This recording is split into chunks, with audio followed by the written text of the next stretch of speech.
Imagine you are alone in a quiet hotel room in a foreign city. Suddenly, you feel a sharp, stabbing pain in your chest. You grab the phone to call for help, but your mind goes blank. You don't know the words. You don't know how to describe the pain. This silence is dangerous. Today, we are giving you the Emergency Toolkit. These are the exact English phrases that can save your life or the life of someone you love. If you don't know the difference between a dull ache and shortness of breath, you might get the wrong treatment. Stay with us because knowing these words is the difference between safety and a medical disaster. Hello everyone! Welcome to another episode of the Talk English podcast. I'm your host, John, and I am joined today by the wonderful Ellen.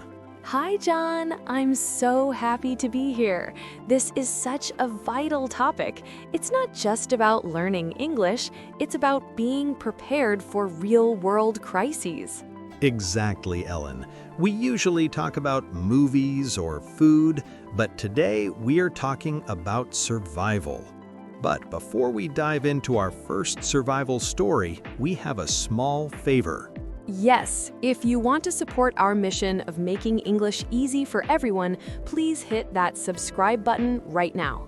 And give this video a like. It tells the algorithm that this life-saving information needs to reach more students around the world. Done? Great! Let's get into it. So, Ellen, have you ever been in a situation where you needed medicine in a country where you didn't speak the language perfectly? Oh, absolutely. A few years ago, I was traveling in Italy. It was 11 p.m. and suddenly my skin started to itch. Within 10 minutes, I had a red, bumpy rash all over my arms. A rash? That sounds uncomfortable. Did it hurt? It didn't hurt, but it was very itchy. I was worried it was an allergic reaction. I found a 24-hour pharmacy, but I realized I didn't know the specific medical words in Italian. I had to use simple English and gestures. That is a great starting point. For our listeners, if you go to a pharmacy, you need to know the difference between over-the-counter medicine and a prescription. That's a key distinction, John. Can you explain that for our beginner students? Sure. Over-the-counter, or OTC, means you can walk into the shop and buy it directly, like aspirin for a headache or cough syrup. You don't need a note from a doctor. But a prescription is different. That is an official paper from a doctor. You cannot buy high-strength medicine without it. Exactly. Now, Ellen, when you were at that pharmacy with your rash, what were the symptoms you described? Symptoms. That's a big word. It just means the signs of the illness. I told the pharmacist, I have a red rash. It is very itchy. I think I have an allergy. I have a is the perfect structure here. I have a headache. I have a fever. I have a stomach ache. And what about the word indigestion, John? I hear students use that a lot. Good point. Indigestion is when your stomach feels bad after eating. It's like a stomach ache, but specifically related to food. So if you are at the pharmacy, you might say, I have bad indigestion. Do you have any antacids? Perfect. And here is a tip for everyone. Always check the dosage. The dosage tells you how much medicine to take and how often. For example, take 2 pills every 4 hours. And don't forget the expiration date. You don't want to take old medicine. Now, Ellen, let's talk about something more serious. What if this situation is life-threatening? What if you see an accident? That happened to me in London. I was walking near a bus station and a man suddenly collapsed. He fell to the ground and was not moving. That is terrifying. What was the first thing you did? I checked if he was conscious. Conscious. Let's break that down. If someone is conscious, they are awake and can talk. If they are unconscious, They look like they are sleeping, but you cannot wake them up. Right. He was unconscious. I immediately took out my phone and dialed the emergency number. In the UK, it's 999. In the US, it's 911. When the operator answers, they always ask the same question. Emergency services. What is your emergency? My heart was racing, but I remembered to stay calm.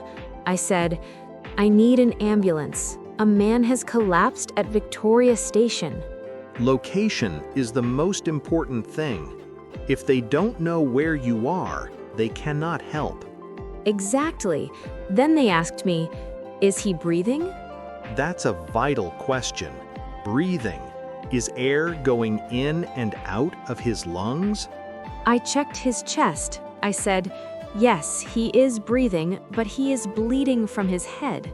Bleeding. This means blood is coming out of the body. You might have a cut or a wound. The operator told me to stay on the line. She asked if he was choking. Choking is when something is stuck in your throat and you cannot breathe. It is a very common emergency in restaurants. Thankfully, he wasn't choking, but I had to describe his condition until the ambulance arrived. You used great survival English there. You didn't use complex grammar. You used simple facts. He is unconscious. He is breathing. He is bleeding. Yes, in an emergency, the paramedics, the medical workers in the ambulance, don't care about your prepositions. They care about the facts. Okay, Ellen, let's play a game to help our listeners practice. I will be the emergency dispatcher, and you are calling me from a park. Are you ready? I'm ready. Let's do it. Emergency dispatch, what is your location? Help! I am at Central Park, near the fountain. My friend has had an accident. Okay, stay calm. What happened? We were cycling and she fell off her bike. I think her arm is broken. Is she bleeding? No, she isn't bleeding, but her arm looks strange. It's a very sharp pain. She is crying. Is she dizzy or nauseous? She says she feels dizzy. She thinks she might faint. Okay, help is on the way. Keep her sitting down. Do not move her arm. See, we used words like broken, sharp pain, dizzy, and faint. Let's explain those. Dizzy is when the world is spinning and you feel like you might fall. Nauseous is when you feel like you are going to vomit. And faint means to lose consciousness for a short time. Great job, Ellen. Now, I have a question for our listeners. Have you ever had to use English in a medical situation? Or have you ever had to buy medicine in a foreign country? Tell us one word you found difficult in the comments below. John, one thing I notice with students is that they only know the word pain. But doctors need more detail. You're right. There are different kinds of pain. For example, a sharp pain feels like a knife. It is sudden and strong. And a dull ache is a pain that is not very strong, but it stays for a long time, like a mild backache. There is also a throbbing pain. That is a pain that beats like your heart, often in your head during a migraine. Doctors will also ask, does it hurt when I press here? If the answer is yes, you say, yes, it's very tender. Tender means it hurts when you touch it.